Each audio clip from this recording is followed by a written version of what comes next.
कवन फुलवा फूलेला दुआरवा कवना पिछुआरवा कवना पिछुआरवा नु हो। हे मैया मोरी कवन फुलवा फूले देव घरवा नगरिया सगरो जय जय बोले हो। हे मैया मोरी कवन फुलवा फूले देव घरवा नगरिया सगर जय जय बोले हो। बेली फुलवा फूले लदुआरवा चमेली पिछुआरवा चमेली पिछुआरवा नु हो। हे मैया मोरी अड़हुल फुलवा फूले देव घरवा नगरिया सगर जय जय बोले हो।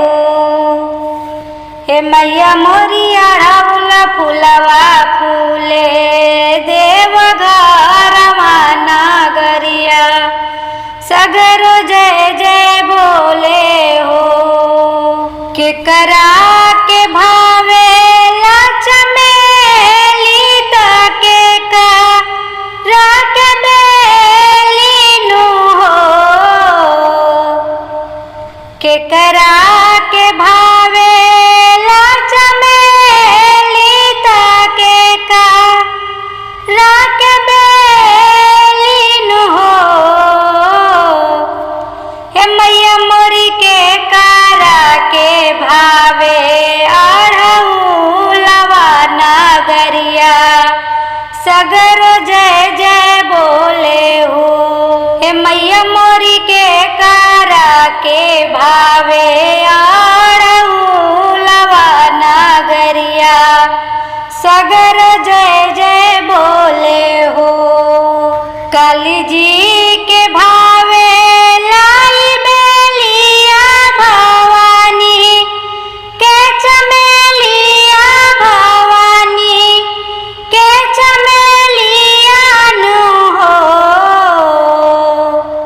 ये मैया मोरी गंगा जी के भावे अड़हुलवा नगरिया सगर जय जय बोले हो। ये मैया मोरी गंगा जी के भावे अड़हुलवा नगरिया सगर जय जय ले हो। ये मैया मोरी गंगा जी के भावे अड़हुलवा नगरिया सगर जय जय बोले हो।